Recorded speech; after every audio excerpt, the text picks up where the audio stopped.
So I have the phrase stuck in my head, the cult of counterintelligence. A lot of it comes on the tails of a lifetime spent reading and learning and trying to discover this history of figures who in America have been so influential in our history and our policy, specifically the counterintelligence people, specifically of the early Cold War, but persisting into the modern era, right? The cult of counterintelligence is a phrase, I believe it's a book title from somebody really rather critical and almost certainly appropriately so of Angleton and his cohort and their practices. But in the modern era, I feel like I've been in this lifelong religious practice looking for it, right? Like the cult of a missing God, where you're trying to find the next incarnation or you're trying to find the true Tao, but it's elusive and it's evasive, and the promising candidates turn out to be the most flawed. And something clicked today. While I was listening to and discussing with Grok the JFK files and some of the associations. See, I had just listened the other day to I believe it's Jeff Morley, the gentleman who wrote honestly the best biography of Angleton that I've read. I think it's The Gray Ghost, but again, I could be mistaken. I'm spitballing here. But wrote an incredible biography of Angleton, is really transitioned into JFK research and JFK assassination. And with the release of the most recent tranche, and this is in late March of 2025, the latest tranche of unredacted JFK files, which included significant material from counterintelligence people, including Angleton's testimony unredacted to the House Senate Select Committee on Assassinations. Morley was willing to make a rather bold statement for an academic and a journalist that he was now convinced that it had been a CIA counterintelligence plot which killed President Kennedy, which in and of itself obviously is pretty remarkable stuff. But then this morning, I'm driving to the store, which I'm driving back from currently, and I was listening to Ross Coulthart, who I followed on the UAP issue for a while, and I've read his book, which is excellent. And while I may disagree with him on some of the finer points, he definitely is a well-sourced journalist and one who treats the material with, I think, the appropriate amount of respect and also curiosity, which is essential in a good researcher, and which so many really lack. But anyway, he traced with his guest, who was, I believe, a former Australian intelligence officer, a rather interesting tangent from the JFK material, um, because Angleton is also deeply tied to a couple of important issues with the whole idea of UFOs and an alleged American crash recovery program, right? The David Grush, the most recent high-profile serious whistleblower who had a GS-15 rank at NSA, I believe, or NRO, came out and he alleged that there was a crash in 1933 in Magenta, Italy, which was recovered. And he alleged that the recovery was managed by Hugh Angleton. Hugh Angleton being James Jesus's father. Now, here's the interesting thing. Hugh Angleton was a Knight of Malta, Malta being a martial order, a crusader order, actually, a direct, like linear descendant as an organization from the Knights Hospital, the Hospital Knights. The Knights Hospitaller. I feel like Age of Empires 2 screwed up my ability to say that word, and I'm just way too late in my life to try to fix it, so I'm not going to try, and I apologize, but I'm also not sorry. But anyway, so Angleton's dad was a Knight of Malta. Angleton himself, when he was at CIA, managed the Vatican account along with the Israeli account exclusively and personally, which is again interesting for somebody whose chief job title is an internally focused one, not an externally focused one, right? Now, the Vatican, of course, has a long history going back with the topic of contact with non-human intelligences. And of course, many things are alleged to be in their archives. And if there were to be a human institution with a functional understanding of such topics, then certainly the Catholic Church would be at the top of it. And certainly some of these more elite Catholic orders in Europe could be potentially linked to it. But it all gets so fascinating, right? Because there's this core idea And you can trace more into it. Angleton's staff, for example, were tied to the MJ12 documents, claimed to be debunked. I don't know that they are. They seem to hold up pretty well over the years. Um, but we know that now from, again, declassified documents that it was counterintelligence people associated with Angleton that were sending them out. Angleton was friends with Whitley Strieber, author of Communion, one of the more famous books about UFOs and their alleged pilots. Uh, Angleton supposedly was neighbors with Danny Casolaro and friendly with him and told him stories. Again, just fascinating little linkages. But Angleton acted in a way when he was in government that materially helped create the state of Israel and helped shape American policy in the Middle East, which lingers to the current day in really meaningful ways, right? The Suez Crisis and its consequences still live with us, even if we don't pay a particularly huge amount of attention to them in the more retail world of politics, but it certainly is there. And especially in the relationships with the American, the British, and the French governments, and how those relationships structure around the power structure in Israel. Angleton was je ne sais quoi, right? Without him, Israel likely would not exist. Now, without him, would Israel have an atom bomb? Probably. Again, one of those things, right? And so all of these threads keep tying into this figure who's not particularly well known in American culture, despite a couple of high-profile portrayals. But this architect of a deep state, right? Which I presume people have an issue with just because now the idea of a deep state is deeply partisan. Um, but it's there. And so to return to the initial thread here of the cult of counterintelligence and this cult of Angleton and his acolytes and people who existed in that world, for whom he's nothing more than just kind of a representative, where are they now? And perhaps the best way to see kind of the ideological evolution and final destination of these people is the late John Le Carre, who in the end really was he was writing books saying, Trump is a, now it's a fictional way, but, is saying Trump is a Russian agent. And there's this very vulgar populist threat, which is being directed by the Reds, which in a way would seem, I guess, congruous with like the overall idea that Angleton promulgated of there being this monster plot. But at the same time, the real threat, and we can identify it now, it's very clear. And the reason that Angleton was threatened by why by Le Carre is threatened by Trump, why the establishment, the counterintelligence establishment of whom Le Carre is simply a publicist in many ways, was they are internationalists. The Sovereign Military Order of Malta, the Knights of Malta, the Vatican, Israel, the power elite of the European Union today. These are the elements which are tied to and largely downstream of American counterintelligence work and power and necessities, right? Interests, requirements. Um, that's very meaningful. But almost more meaningful is that their opposition is not the Reds. Their opposition are blood and soil American nationalists, people who believe that a nation is a people and not an economic zone, people that believe that borders and laws are actually a good thing and that there should be these organic structures because a lot of what's come out in terms of the destruction of our civilization, largely by these networks of non-governmental organizations, is that these groups which push these people and their ideas were started by, in some cases, specifically in the case of USAID, James Jesus Angleton and his people. They were downstream of a counter. Now, why did he do it? Was he doing it to bring about some apocalyptic revelation related to a book that they found in the crashed saucer at Aztec, New Mexico? Maybe. You can't rule that one out until they give solid proof one way or another on it, I suppose.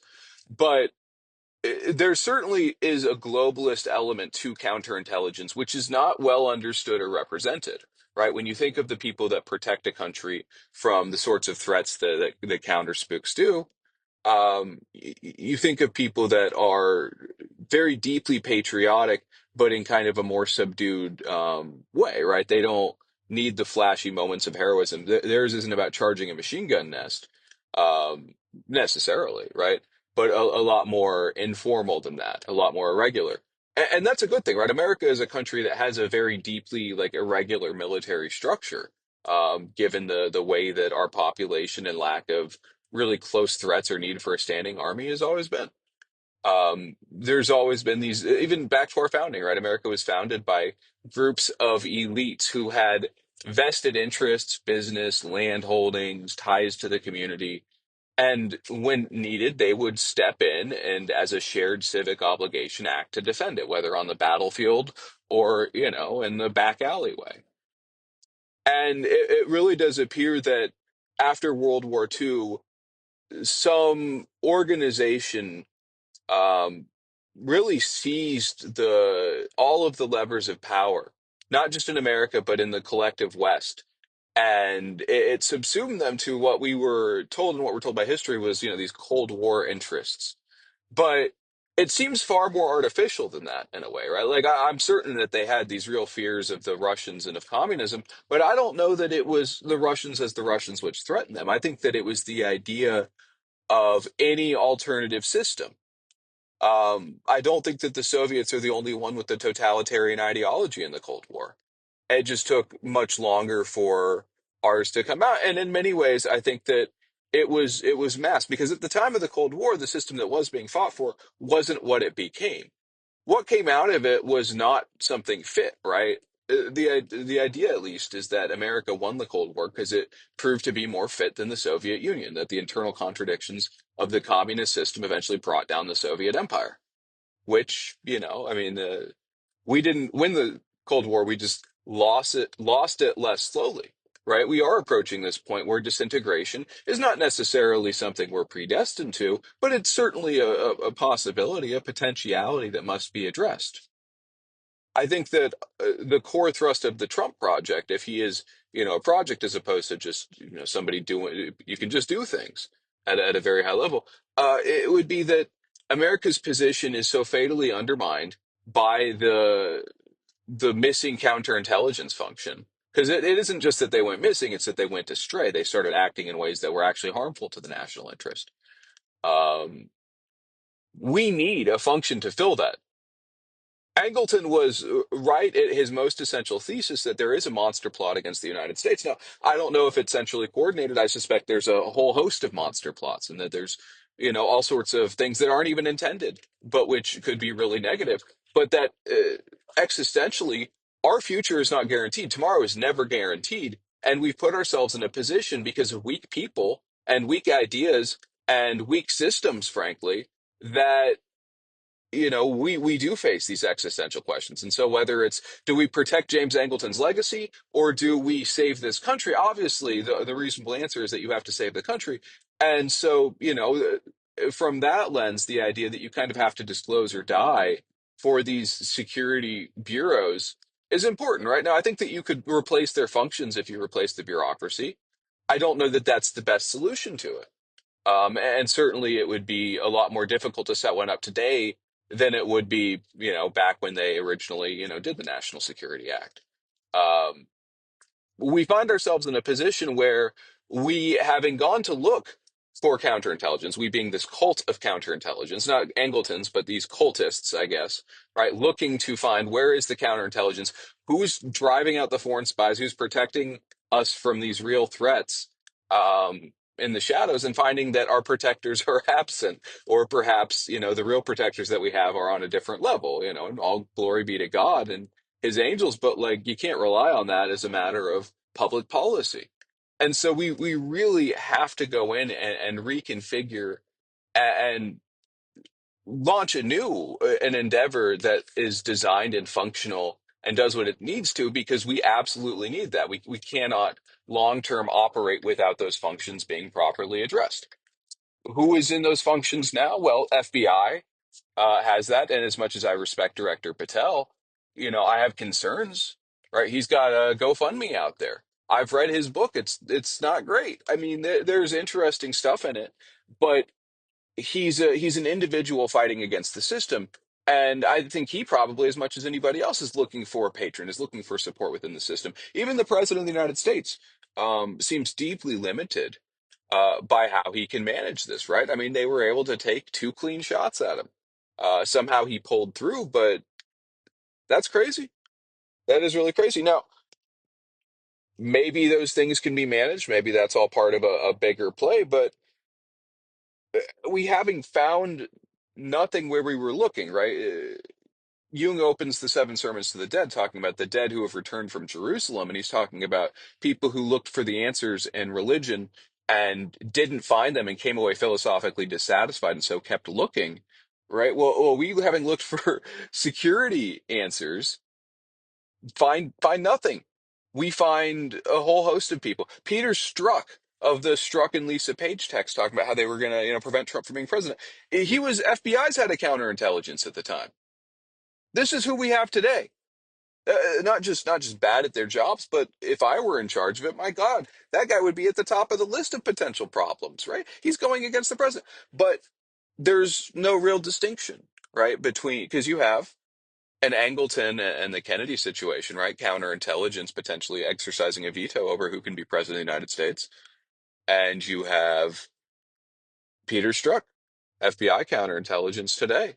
I'm sure he's got friends from the CIA. We could probably name a few of them, John Brennan and such, who themselves are likely security threats. So Angleton was deeply involved with Israel in a way that is definitely not healthy for the Republic. And it led to policy outcomes that were not governed by any sort of democratic process. Um, we see the same thing with Trump. And I think it's really telling, right? Because these counterintelligence people, they're all about smoke and mirrors and hiding in their wildernesses of mirrors, which they construct. But the way that you always kind of tell something is behavior, right? Now, you can't always, with the rights, you apply stimulus every single time, you'll get the response. But, how do you catch a fish? You use the appropriate bait or lure. You go off of behavior. Oh, well, they would be incentivized to hit this kind of target. You draw it out. You provoke it. I don't know if Trump is a provocation. I think that would be way too speculative to even hypothesize. But Trump drew out, whether intentionally or not, the hostile counterintelligence element, and he has big picture set himself in this existential struggle. And the most specific reference you can get on that is Ukraine, right? Look at Kennedy first.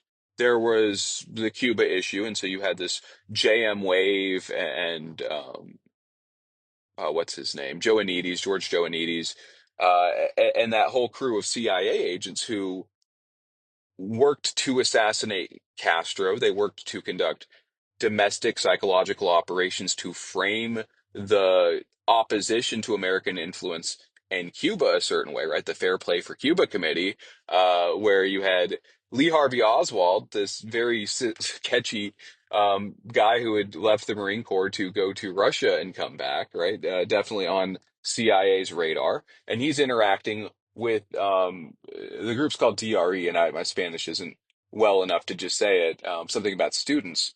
Uh, but that was a JM Wave operation, which was spelled out in the most recent Kennedy Files release. So you've got JM Wave interacting with Oswald before the Kennedy assassination, and they're deeply tied to the mess of Cuba and Bay of Pigs, to the point where you have Oswald interacting with three different CIA counterintelligence officers in the courtroom relating to a fight that he got into with these DRE students who were part of a CIA group, right? So, like, and by the way, James Eugene Singleton had a massive file on Oswald that they lied to the FBI about, and then later put the guy who ran JM Wave on the House Select Committee for Assassinations to cover up the linkages with the CIA, that were to the point where years later the guy who ran the committee said, "No, this guy was definitely obstructing and he lied to us. That's perjury." Right? So all sorts of issues with that, and it's tied to the CIA's operation in foreign countries because, as Angleton testified to the Church Committee, right, his operation, his CIA within the CIA in many respects relied on these foreign services that were recruited and in some cases brought in some cases left in place. But he could double check, where are we penetrated, by checking with the Israelis or the Italians or the Vatican or whoever. And by that same token, he could bring in these Eastern European Jews with ties to the Israeli intelligence services, or people that had ties to Paperclip that he had processed through Italy, or the rat lines, and bring them in and bring them in-house to the CIA, creating people with a loyalty to him above the Constitution, above the organization, and above their specific job. Now, fast forward to the modern day, what do we have? We have this quagmire of a completely preventable war in Ukraine, which threatens to destabilize the whole world and launch nuclear Armageddon for reasons that most people are still not entirely clear on. And what do we have? We have counterintelligence at odds with the president to the point where there's, a lone gunman with just mysteriously who cleaned Matthew Crooks's house out, by the way? If there was no conspiracy, why is it that when the investigators showed up, all of the silverware was gone? I don't know. But if there was a counterintelligence involvement, then it would make a lot of sense, wouldn't it? Because of course it would. That's what counterintelligence does. They clean, they act in secret. And that's not even getting into the whole ideas of, MK Ultra and mind control and torture or, captured agents being interrogated by foreign services, all of which are very possible.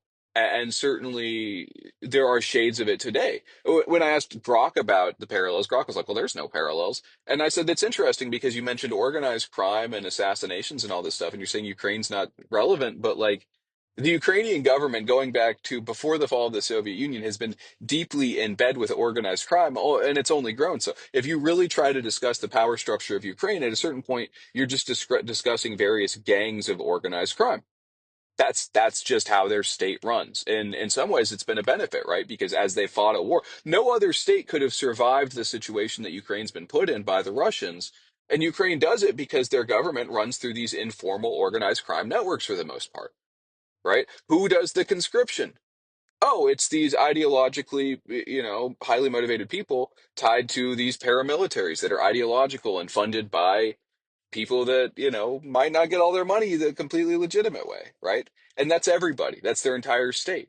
And it's been that way. The CIA was paradropping tens of thousands of people into Ukraine in the 50s, right? Ukraine has long been, while it might not have been relevant in the West, it was certainly relevant to the counterintelligence in the intelligence world.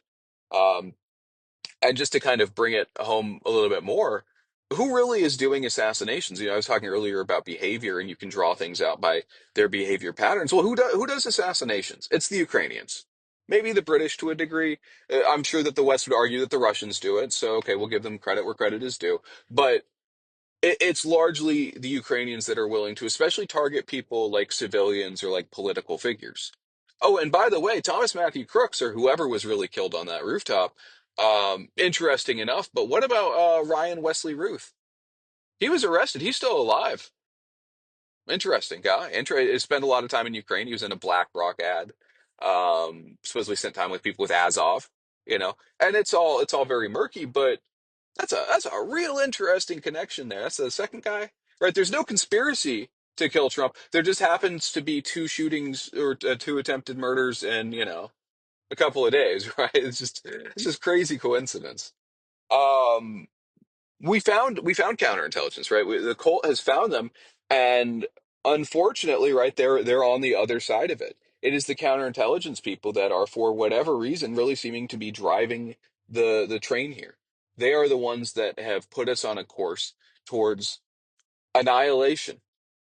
And there's no guessing at their motives, but I suspect it's far more globalist and, self-interested than it is like more of a Yuri Andropov secretly or masterminded the fall of the Soviet Union so Russia could rise from its ashes and not have all these leeches, right? That theory might be bunk, it might not be, but I have a lot of trouble buying that the people who are still fighting tooth and nail against the restoration of American sovereignty are in fact the ones masterminding a plan to save it. Um, it's a tough position to be in, but I think that there has to be a public expectation and an open, direct conversation about what functions are really being served here. Because despite the reforms, despite the new people, the structure still seems to be very rotten. And if we are to save it, we really do have to identify in order to clear out the rot, or it will persist. Um, and so I guess the natural evolution to this is that we, at some level, have to step into it. Now, I don't think it can be a state-funded or directed thing.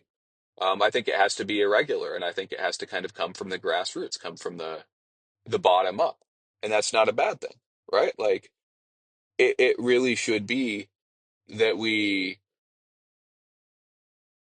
figure out a way to organically create a system which is decentralized and leaderless and governed by pretty simple and communicatable principles to advance the national interest and the national defense. And that path is already organically happening, right? It needs to be filled, and there are iterative attempts.